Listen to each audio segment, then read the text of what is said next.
Okay, I think we are now live. All right, so hello everyone. Thank you for joining us.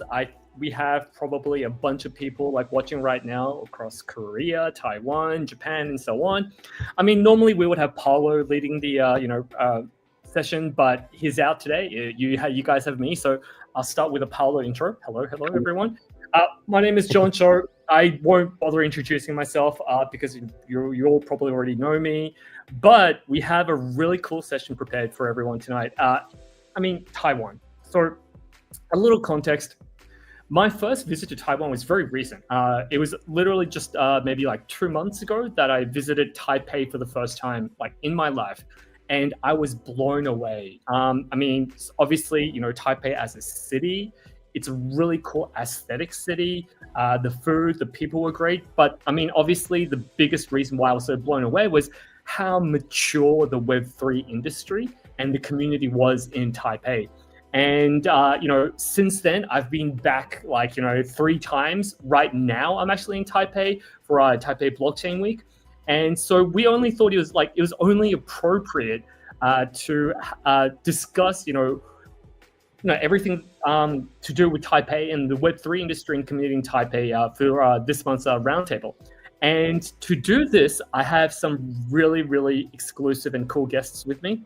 And so without further ado, we'll begin with intros. Today, we have Larry from the Kaia Foundation and Queenie from Taiwan Mobile. Now, you're probably wondering, what? Who are these people? I've never seen these people before. So we'll take a quick, few minutes. So Larry, do you want to begin with a quick intro of yourself? Who are you? What do you do with Kaia Foundation? Sounds good. GM, GN, wherever you are, thank you for tuning to our roundtable, and thank you, John, for that introduction and kicking us off. Hello, everyone who's joining our roundtable from around the world, I hope. I am Larry. I am relatively new to the Kaia Foundation. That's why most of you probably is seeing me for the first time. I am a BD manager here at the Kaia Foundation with a focus on the Greater China market, hence why I'm here for this conversation about Taiwan. I'm sure we'll go deeper into it, but Taiwan is a really strong market and an important market for Kaia Foundation. And I'm really excited to be having our roundtable. I'm sure the conversation revolving around Taiwan is going to be very, very important for Kaia moving forward. So I'm really looking forward to our conversation tonight. And yeah, I will give the mic back to you, John. All right. So next, without further ado, of course, we have Queenie, looking really cool. Obviously, I think she's in this very corporate office style environment at the moment. So very curious as to Queenie, tell us a little bit about yourself, who you are, what you do, and how you came to be a part of this roundtable. What is your role in the Taiwan Web3 industry? Hi, thank you, John. Thanks for having me here today. And hi, GM everyone. I'm Queenie, project management in the new technology department in Taiwan Mobile. And my work primarily focuses on blockchain and Web3 related projects, and as well as conducting research in this area. So we have this blockchain teams around 3 years ago. So we built up different pipeline and projects here in Taiwan. And as it's go public that we will have our centralized exchange launched next year. So yeah, very happy and exciting to be here and communicate with all of you. Thank you. Yeah, so Larry, Queenie, thank you guys very much for making the time to be a part of this roundtable. Now, obviously, like I said, the agenda today is Taiwan. Is it the next consumer crypto hub? Now, I'm going to start the session by throwing you a question, Larry. So obviously, you and we were in Taipei a few weeks ago, literally just 3 weeks ago. You've also had a lot of meetings in your previous position in Taipei, in Taiwan, with local teams and so on. What is your impression of the Taiwanese Web3 scene as it is now? Of course, John. I think that's a great question, and the reason why we're here, right? And I think if I wanted to describe the Taiwanese market in one word, I will use dynamic. And if you want to use it in two words, it'll be dynamic and diverse. So prior to joining the Kaia Foundation, I was part of the Hashkeys exchange team, where we've done market discovery and expansion efforts in the Taiwanese market as well. And moving to Kaia, I'm very excited to be able to connect with old friends and do very, pretty much similar things for Taiwanese market. So I want to start with the first word, dynamic, right? I think that's pretty straightforward. John also mentioned during our last trip in Taiwan, in Taipei, and my previous trips here, meeting with the crypto scene, you can really sense a really great sense of energy here, from whether you are a ordinary retail trader, or if you are a project builder, or if you are a influencer, or whatever you are in this crypto space, there is a sense of excitement, a sense of everyone here wants to build something. They are looking at what's the next big thing. They're the users, the projects, they're really eager to try out new things and experiment with things and adapt to new technologies. And I think that is very unique to the Taiwanese market. And from a project perspective, and of course, before I was doing more on exchange business, so it's more about retail users. But now, being at Kaia, able to do more with an ecosystem, the Taiwanese market really, the advantages really shows, right? You can really capture the necessary parts of the entire ecosystem, right within the single market. And I think that really is something that's really exciting. And to piggyback the back of that, right? I think everyone by this point knows about our sort of synergy and partnership and collaboration or whatnot with LINE. And LINE, of course, is such a strong local, I wouldn't even say a company, I would say it's part of society here. And that plus the dynamic of the crypto space here, I think makes Taiwan a super strong and unique market for crypto scenes globally. And another thing I wanted to say was diverse, right? And I think I touched on that a little bit as well. And John mentioned it in the beginning. You can really see all sorts of different practitioners of the crypto industry, all here within this market. You have you have people from influencer to projects to exchanges to different types of crypto products. So you can find everyone here in this market, and that's something that I find really, really exciting. And we've had the privilege of meeting a lot of people during our past trips here, and we obviously are doing a lot of events this time. So if you are in Taipei or coming to TBW, definitely come say hi to us at our booth, at our events. And I'm really excited about what's to come in the next few days, and meeting new projects and seeing your friends. All right. So thank you for that. Now I'm going to segue over to you, Queenie. So Larry talked about how his kind of like keywords for the Taipei and also / Taiwan like Web3 scene was like dynamic, diverse, and so on. Now, Queenie, I think you're in a position to have a very unique perspective and unique kind of take on the Web3 industry, because you actually come from a more traditional corporate background, but within that corporate structure and environment, you're working within the Web3 kind of like division / part. So I think you would have a very unique kind of like, take and unique perspective on the current Taiwan Web3 scene. So my question to you is, how has the Taiwanese Web3 scene evolved, say, over the last like 3-4 years? Well, I think that for the Web3 here, the market here is quite active, and it's not just about the community, also about the users. So back to like 2022, after the collapse of FTX, actually the CoinGecko revealed statistics that Taiwan was ranked as the 7th most affected country, and with the total loss maybe exceeding like $500 million. So I think the user here is they are keen to explore the Web3 and crypto market here. And according to our own research here, being in this crypto cycle, being around late 2022, the penetration rate, the user here is rebounding the initial growth over the past year. So and back to the least 1 or 2 years, the regulations still have not very clear. But when there's a standard here, we have 26 registered as VASP operation now here in the market. So just to kind of continue on from that. Now, obviously, yeah, you make a lot of great points. So it seems like as if there's like a massive, user demand for crypto, a lot of liquidity, and also with the regulatory landscape, it sounds like although there is a lack of clarity, still a lack of clarity, but it's improving. Now, what do you think has been the biggest growth factor in Taiwan? Is it the users and their demand for crypto trading, or do you think it's been the builders, or both even?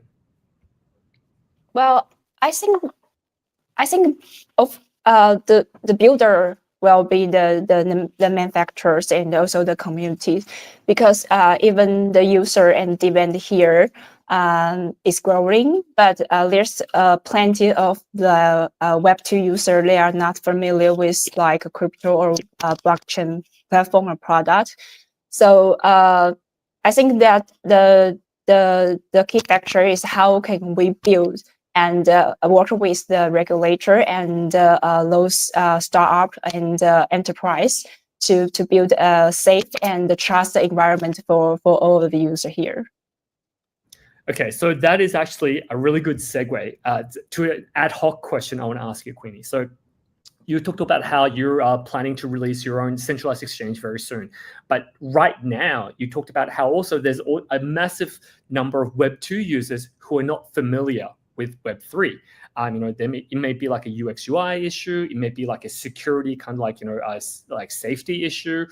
So how are you planning to like overcome those with your like kind of approach to like centralized exchanges? Yeah. So the first of all that since we have like a solid brand here, so I think the most of the user will recognize the brand, and they can at first stage they can trust us to give them a centralized exchange custody their assets. So that is the first one.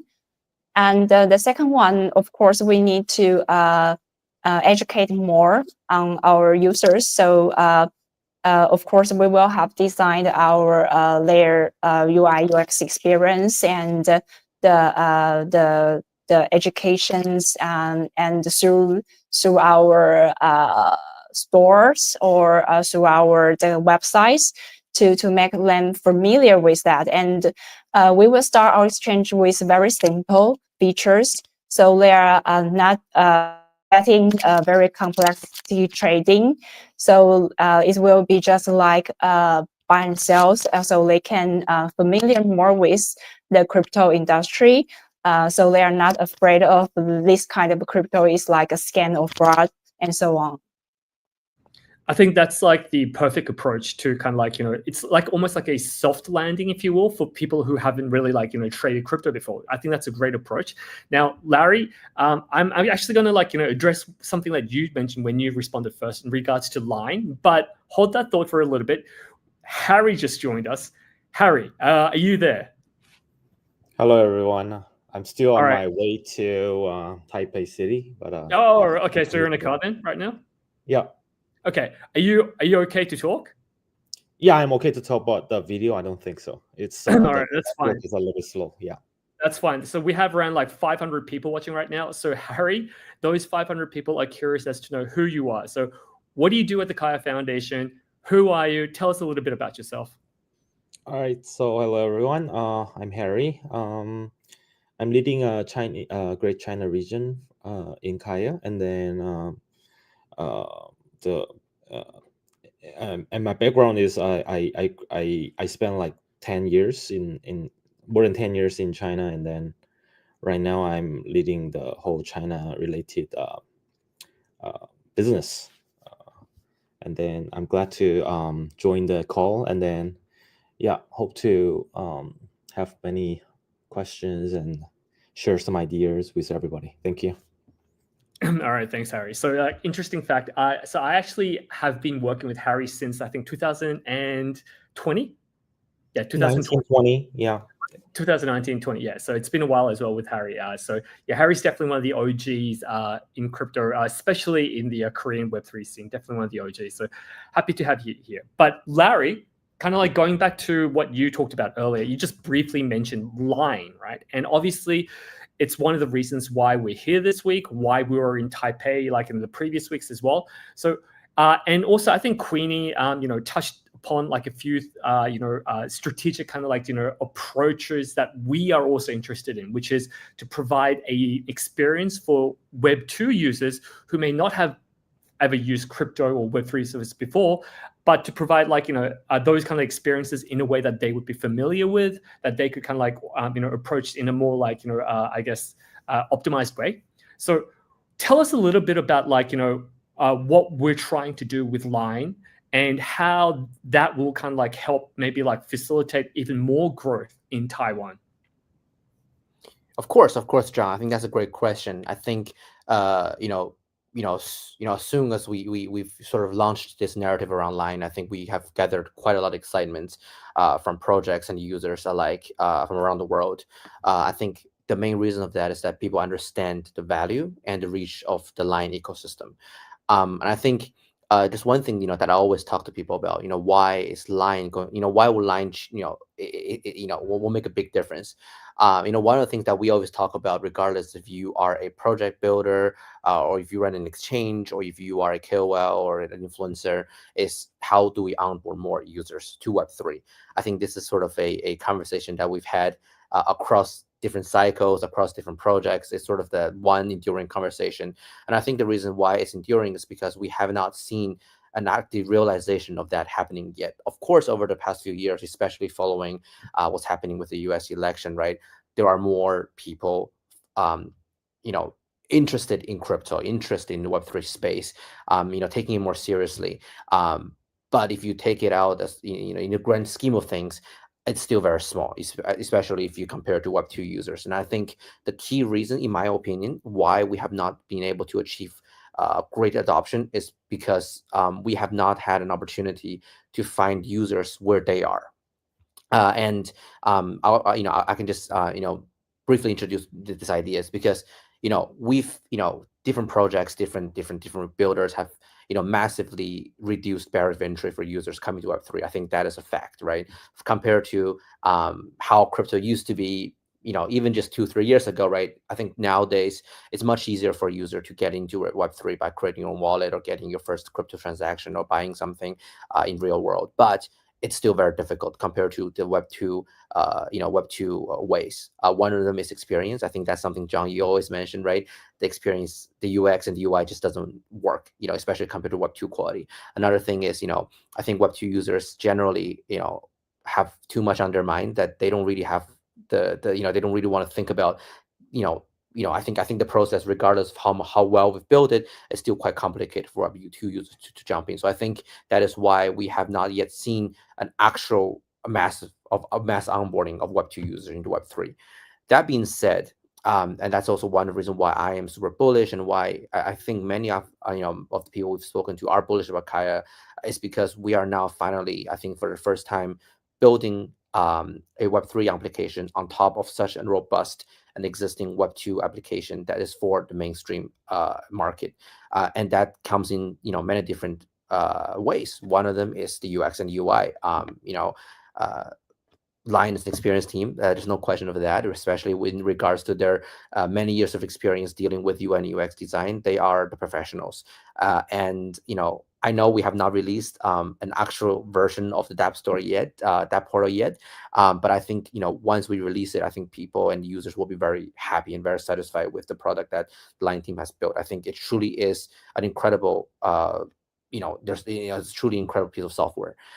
And that being said, another thing is, now users are able to access Web3 applications, in much simpler and much effective ways. Before, at the very least, you have to download a new wallet. At the very least, you have to go to a website or connect to a new application. If you are on your phone, you have to download something or use your browser, right? It's an extra step. But now, with our Dapp portal built within LINE, users can quickly experience Web3 without having to do any extra steps, maybe just 1 or 2 clicks on their existing thing. And I think that really is another power that LINE X Kaia will deliver to the users and projects especially. So now, projects don't have to think about how do I convince users to download this app first, or how do I convince users to go to my website first. Instead, the users already have an access point to your application. All you have to do is just to think about how can I build a great experience. And I believe users will come, right? Because we are also, the Kaia Foundation and LINE team are also putting efforts to actually pushing forward our portal. So I think as a project builder, all you have to do really is to think about how do I make my own application experience as smooth as possible. And I think the rest will be taken care of. And I think now with this combination of great UI and UX and a much lower barrier of accessibility for users around the world, especially in key markets like Taiwan, and Japan, and Thailand, where LINE really is part of life. And I think it will unleash great opportunities for product builders, especially if these markets are their other priorities. And just to add on to that, right? I think once we're able to build this pipeline of easily launching a D app and have access to a mass number of Web2 users, it gives new opportunities for new Web2 project teams, especially those are based in Taiwan, to start building for Web3 and to have access to users via Web3 methodology, Web3 methods. And actually, one other thing that I wanted just to add before I wrap myself up is, now that we have this LINE ecosystem behind us, a lot of the Web2 teams, I also mentioned briefly, a lot of the Web2 teams are now more comfortable into building Web3 application, because now they're building on top of something that they are familiar with, that their users are familiar with. So I think this familiarity is going to be very helpful for both retail users jumping onto the Kaia ecosystem plus LINE, as well as the builders, whether they are Web2 or Web3 background. Yeah, thank you very much, Larry. You make some really great points there. Just to reiterate and elaborate on a few things. I mean, obviously, LINE and Kakao Talk included as well. And also you have WeChat as well. I mean, these, platforms aren't just your messenger applications, right? Obviously, Queenie, you're based in Taiwan, so you use LINE Messenger on a daily basis. These are what we call super app infrastructures. So it's not just relegated to messaging services, but also other things like payment and so on and so forth. So basically, these super app infrastructures are the greatest distribution / acquisition touch points that you will find anywhere.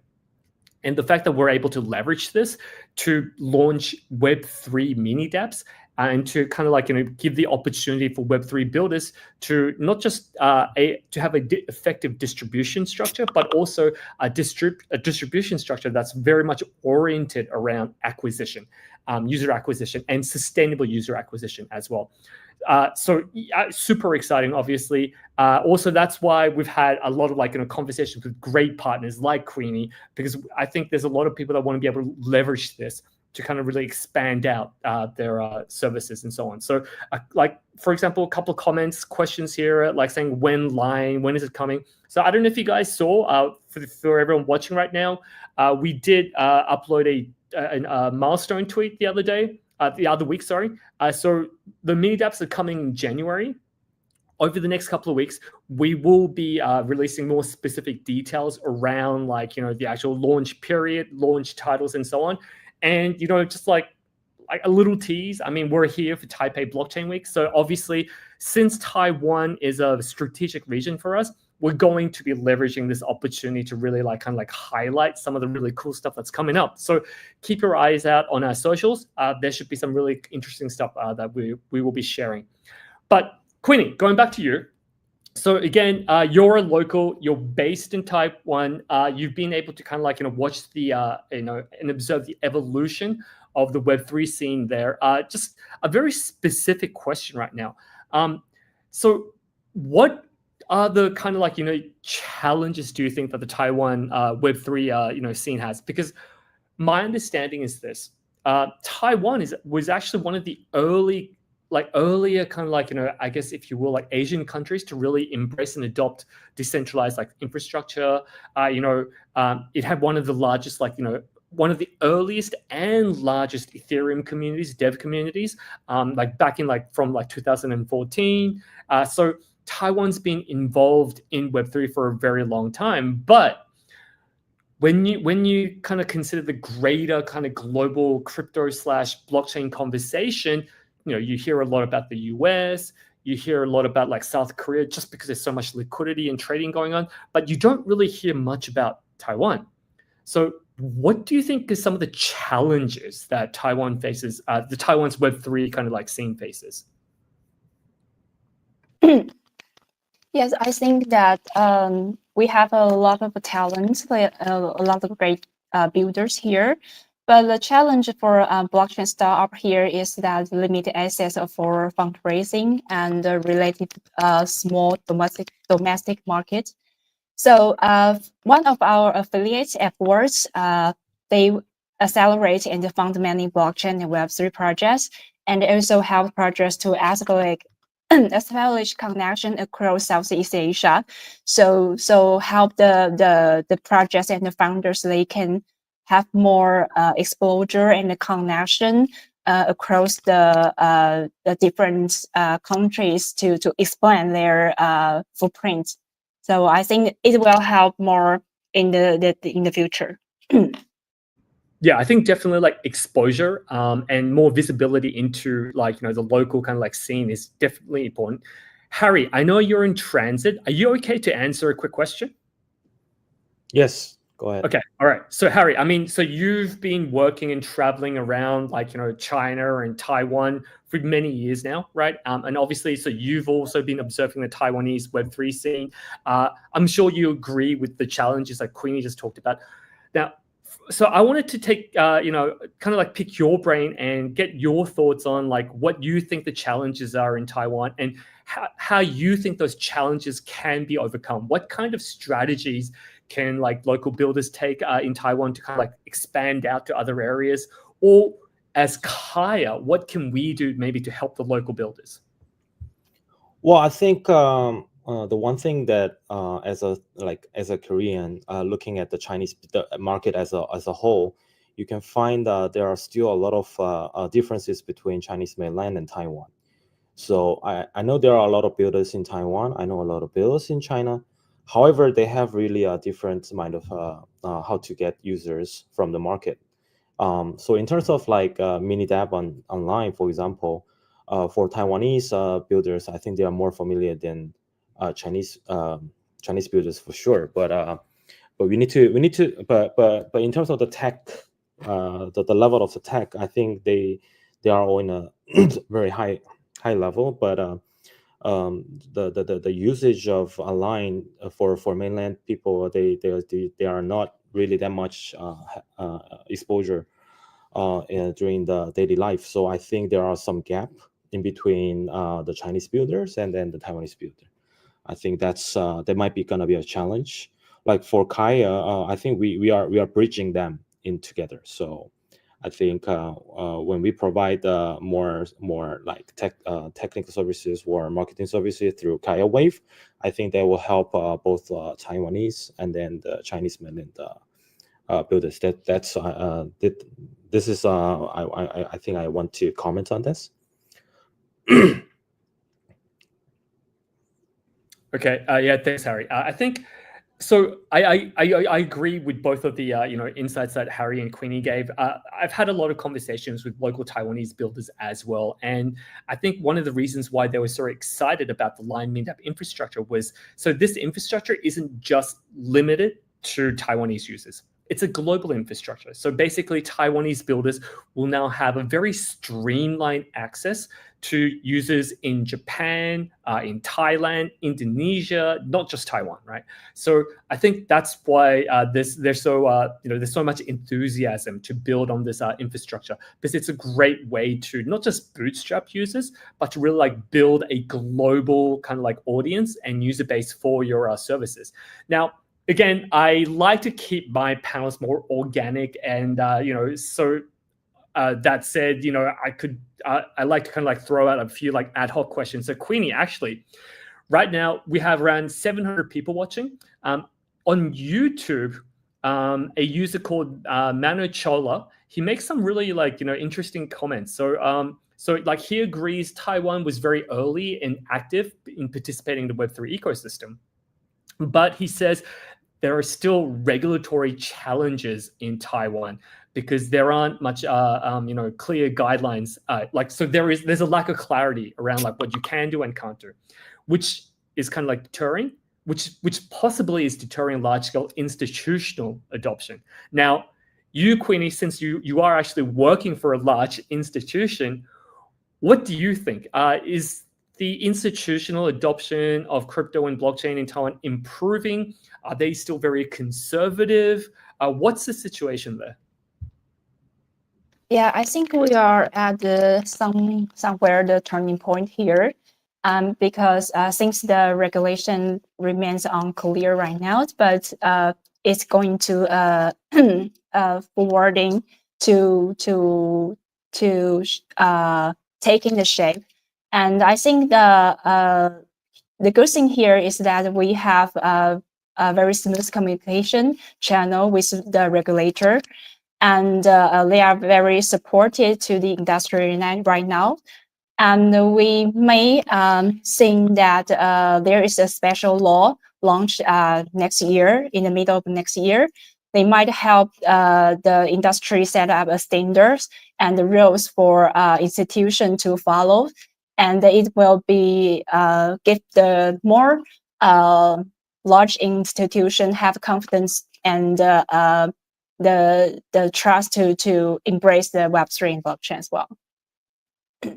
Okay, so on that note, I do have another question. I just want to kind of like ask you, which is, so I mean, Taiwan Mobile, obviously you are a large institution in Taiwan. My understanding is you guys have more than 10 million subscribers.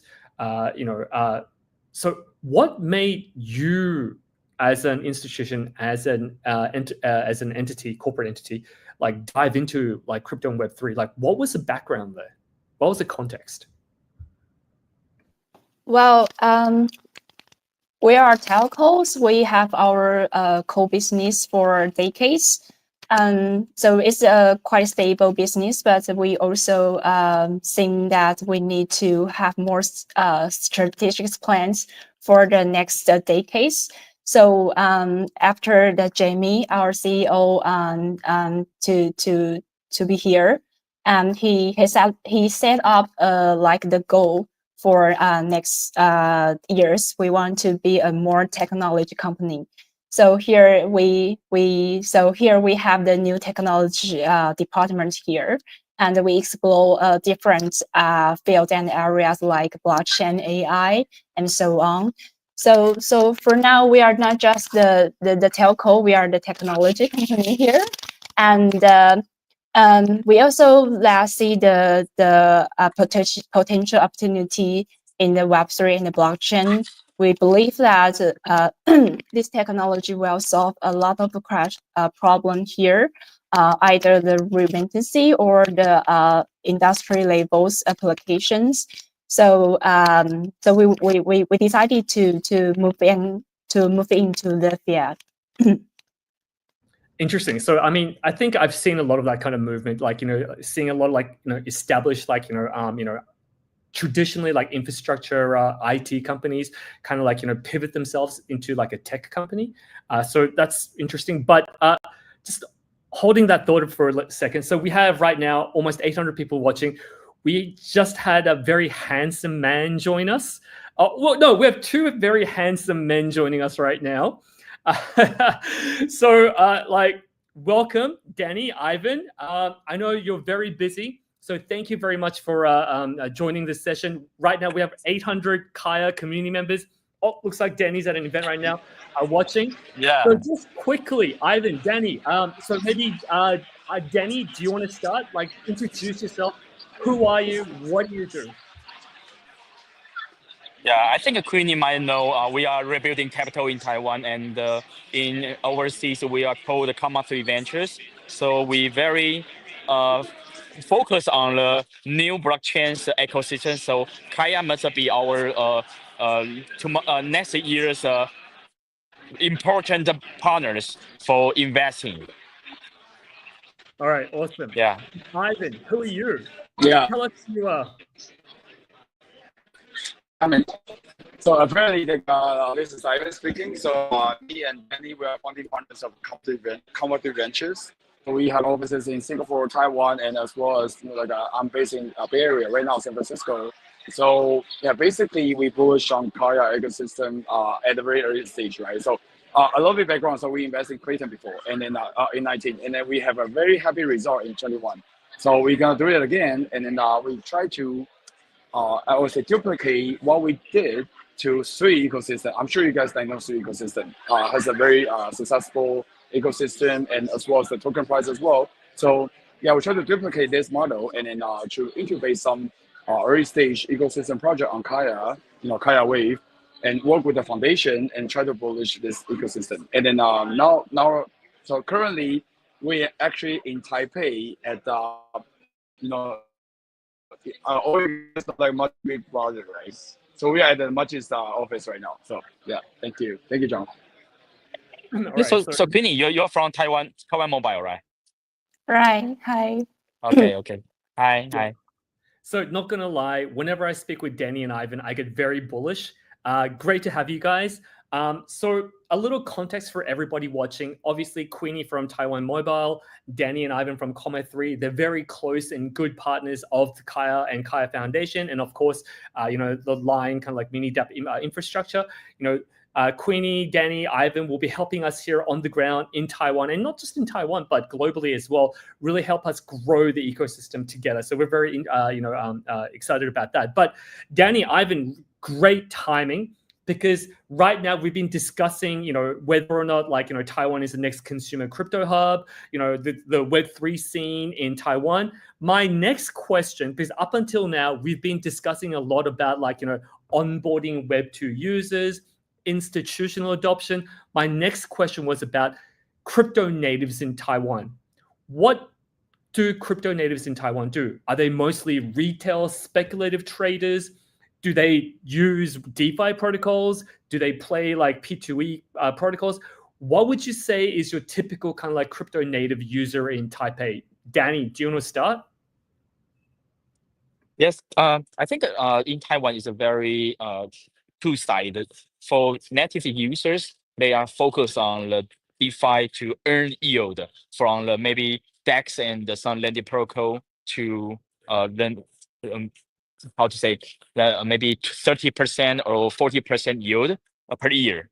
And another side is just a general trader. So maybe they buy some token at the BNX, Gate.io, or some Bybit, Binance to play the contract or just buy the spot. So that's a very different side traders in Taiwan. But I think these two kind of person just have very good interesting to join the new public chain if you combine the LINE and the Kakao, because they will always think if you are a big company as a backend, and the whole blockchain will going up, and the project layer will going well. That's what they say. They think. Yeah. So I add on some colors of this. So talking about the native angle in Taiwan, right? First of all, I would say Taiwan is a tech island. So we do have a lot of developers, brilliant developers. So we do have a lot of DeFi founders here, which can get like a good backers such as Multicoins or Pantera invest in the project. So that's first of all. We do have a lot of DeFi founders. And secondly, we have a lot of traders because like a trading stock, traditional stock, US stock, Taiwanese stock, local stock, it's all happen. And hence we have a lot of traders trading on either Binance, FTX. Sorry about FTX, because a lot of Chinese in a hurry. Yeah, traders here. So how to better amplify their trending value or something. So the differences of Taiwanese users to those Southeast Asia users is like ARPU, right? Average revenue per users. So similar to not Thailand, similar to Korean users, similar to American users. So each Taiwanese users, they can input a lot of, say, revenues or generate a lot of transaction values for the protocols. So that's something we see. But as you guys know, Taiwan is not a big country, can I say that? But a small island, so we don't have really big populations. So we still have to better integrate with the outside world, such as the Korean users, such as the Japanese users, or those Southeast Asia users, etc. Thank you. All right, so Ivan, I have a follow-up question, and you too, Danny. So, to your point, Taiwanese users and this is my understanding as well, is the ARPU is very high, right? So basically, high value users, Taiwanese users. Now, if I'm a builder and developer, on the English-speaking side of things, or maybe in South Korea, in the US, Europe, how do I access these Taiwanese users? I know you guys have incubated a lot of projects, you've worked with a lot of builders. If I'm outside of Taiwan, what's the best way to access Taiwanese users, do you think? And that Taiwanese liquidity? I'll jump in. Yeah, I'll jump in. So, so the first thing popped in my mind, in my brain, is country manager. Yeah. So basically, what I mean is you're gonna get a Mandarin-speaking country manager first, because in Taiwan, of course, English is okay, but most of the people, they still, especially those general public, right, retail users, they still speak mainly Mandarin, Chinese. So find someone like a bilingual, and then who can speak perfectly English and Chinese as well. That's the first thing, all right. And secondly, Taiwanese people, they love making money, just like me and Kenny do, me and Danny do, right? So we love making money. Who doesn't? Yeah, I mean, no matter it's a big money or a small money, but just give them some, I would say, incentives, right? And then they will do a lot of work, interactions with your protocols, some airdrop operations, everything. As long as we can make money, some incentives, no need to be a big one. We'll go for it. And then you can bring millions of users just to, get that incentives, get that rewards. Second incentive.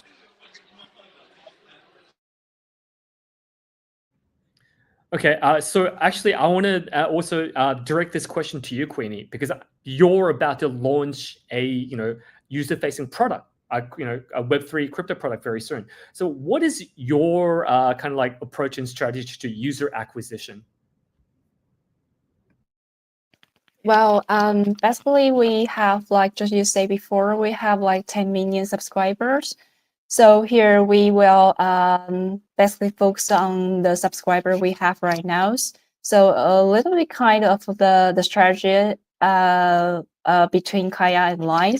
So we will they don't need to download the extra app for them to get in the centralized exchange. They can naturally embed the functions, the centralized exchange in their service app right now. So I think that will be the first step for us. I think so. Definitely, what we're trying to do with LINE, also, Queenie, what you're trying to do with your Taiwan mobile subscribers is, leveraging an existing user base, right? And it is an unfair advantage. But in these kind of situations, I think it's something that I think we have to leverage. So. I mean, if you have an existing user base, definitely leveraging that to kind of onboard them onto new services completely makes sense. Now, we only have around 10 minutes left, so I'm going to kind of stop here and ask the audience now. If you guys have any questions for these amazing people right now that we have in this panel, because again, we have right now, I think we have more than 800 people watching right now. So just guys, FYI, people like Queenie, Danny, Ivan, these are OG people that are very difficult to access normally. So this is your opportunity. If you have any questions, please feel free to ask, and I will see if Danny and Queenie and Ivy could respond to them. So if you have any questions, just ask them across YouTube, Facebook, Discord, Twitter as well. So we'll just wait and see if anyone's going to be asking any questions.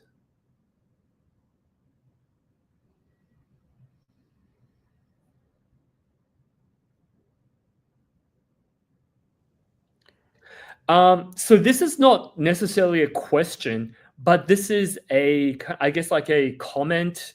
So I'm gonna direct this to you, Danny. So a user right now on YouTube is talking about how he believes workshops and seminars are very important, especially university workshops and seminars are important in Taiwan because that's a great way to incubate young Taiwanese individuals. What do you think? Do you think targeting university students is a good way to grow the Taiwanese Web3 scene? Yeah, I think in Taiwan, universities percentage for crypto will be huge because at 2017 there's a lot of club at the university for studying blockchain technology. At this time, so Ethereum and some EVM based projects go live at whole world, just like maybe I think Perpetual and some DEX and some projects to earn yield, just like the DeFi aggregator. So at this time, the university, the colleague at the university now already become the project lead or some BD lead at a different project. So let's say it's a very powerful group and a community to let a lot of people know. Oh, so for now, maybe NTU's the students already study blockchain or some Kaia's contract or some Solana's contract, like that, something like that, and they will pitch. They will gather lots of outsider, maybe just like their old brother already work at the work, or some just like the age like their mom or dad, to pitch what is the blockchain, what is the Bitcoin. So just like the 101 for the user in Taiwan. But it's a different way from the, a lot of group to in maybe China or some just like sell some project to users. So the security issue will be less. Just like the technology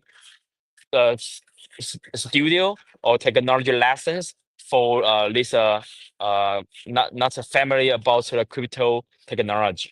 So it's a very good strategy to let users know, oh, what is a blockchain, what is Kaia's blockchain. That is something like that. Thanks, Danny. So guys, you heard it, directly from Danny. So Danny, Ivan, Queenie, again, these guys are they're the core of the Taiwanese Web3 scene. These guys are the OGs. So really great to hear, these kind of insights. We're running out of time right now, actually. I could go on and on and on and on, but so let's do this. What I want to do is I want to go around and ask everybody, just to kind of wrap up, why you're bullish on Taiwan and the Taiwanese Web3 scene. So Larry, we'll start with you. Why are you bullish on Taiwan and the Taiwanese Web3 scene? Of course.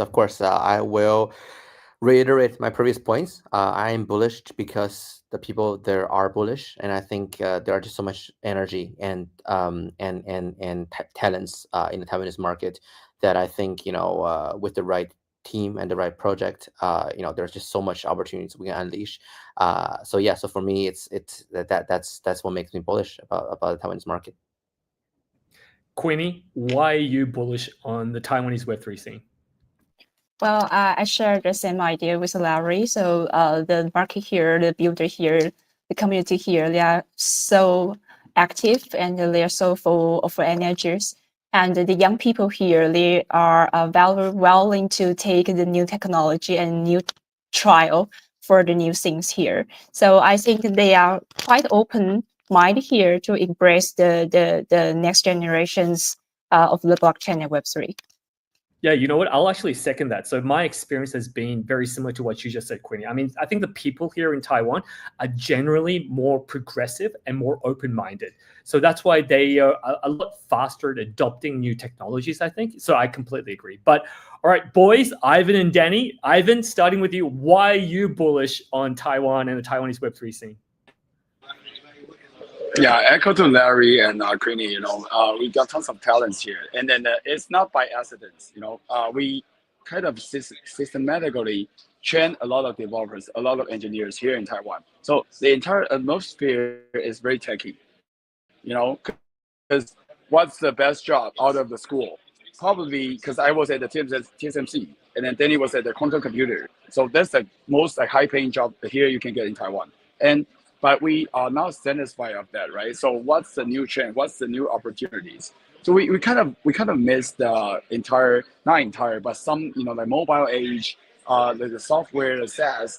I think crypto and blockchain, new generation of internet could be a new opportunity for all the Taiwanese people, not just the founders, not just the users, as well as the investors. Because we got tons of semiconductor investors, brilliant, yes, they made a lot of money. But what about the new trends? Did you invest in new technologies in time or ahead of the market? We don't know yet, but I'm sure there's a pretty good potential here in Taiwan, and you can bring value to the entire blockchain ecosystem, crypto landscape, because we do have brilliant developers, founders, as well as the users. All right, Danny, why are you bullish? I want to say I'm bullish on Kaia ecosystem in Taiwan because in Telegram wave at maybe September or some August, Taiwan's people didn't awareness so for a larger group of people, but in line, the majority messaging software in Taiwan will be the next strong ecosystem in Taiwan. So if we use a mini Dapp to let everybody know, there's a DeFi aggregator or there's a DEX lending protocol. We just maybe send some money from the LINE Pay. If our government say yes, then we can do that. So if they use maybe one day $100 to make some money, they will think about, eventually decentralized financial technology is very good. So in Taiwan, we have a name is called 菜篮族. 菜篮族is just like I like to buy some stock. Use our everyday buy some vegetable, buy some meat. Use less little money to invest in the stock. We can be transfer these people to the Kaia ecosystem. That's what I think because in Taiwan's ARPU is very very high for individual people. So if we can do the same thing at a town ecosystem in just like in Korea or in Japan, we can do the same thing in Taiwan with a Kaia, with a LINE ecosystem. That's why I bullish on Kaia ecosystem in Taiwan. That's amazing. Also, a great kind of insight to kind of wrap this up. I mean, so myself personally, the reason why I'm so bullish on Taiwan and Taipei is because first, I love this city. Taipei is an amazing place. So for all of you out there watching right now, if you've never been to Taipei, please visit Taipei. The vibe here is amazing. So that's first and foremost. Second, combination of everything what Queenie, Larry, Danny, and Ivan said. I mean, obviously, the people here, like I said, they are a lot more, I think, relatively compared to other nations in Asia. I think are a lot more progressive and open-minded. So they are very more fluid in adopting new technologies. And that has obviously led to a lot more robust dev community compared to maybe like other like Asian countries where a lot of the Web3 and focus is on the retail kind of like, speculative trading aspect. So that was kind of like one of the biggest surprises for me. There was such a robust developer community here in Taiwan. And obviously, I am biased, obviously, but the opportunities that Kaia and the LINE Mini Dapps infrastructure can bring to Taiwanese builders and users, that is also one of the key reasons why I'm so bullish as well. Because the LINE Messenger infrastructure is so integrated into daily life here. And now that daily life integration, that super app infrastructure will have access to hundreds, if not thousands, of Kaia Mini Dapps very, very soon. So I think this is potentially a game changer. It's still under the radar. But once we launch in January, I think we're going to be able to like gain a lot of traction. All right, so I'd like to thank all our guests today: Queenie, Larry, Danny, Ivan. Amazing to have you guys. Harry, of course. Really looking forward to hanging out with you guys this week as well. So to the audience, like I said, keep an eye out on our socials. We will be providing more updates around the Mini Dapps. We're here in Taipei for Taipei Blockchain Week. Obviously, there's going to be a lot of coverage around Taipei Blockchain Week, so please, keep an eye out for that content. And also, we're not here just because we want to be here. We're here for a reason, because Taiwan and Taipei is a very strategically important region. So obviously, we're going to leverage this opportunity to reveal a lot of cool stuff. So make sure you follow our socials. Otherwise, thank you, everybody, and let's kill it this week.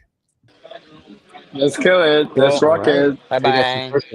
Thank you. All right, looking forward. Bye. Yeah, thank you. All right. Thank you. See you soon.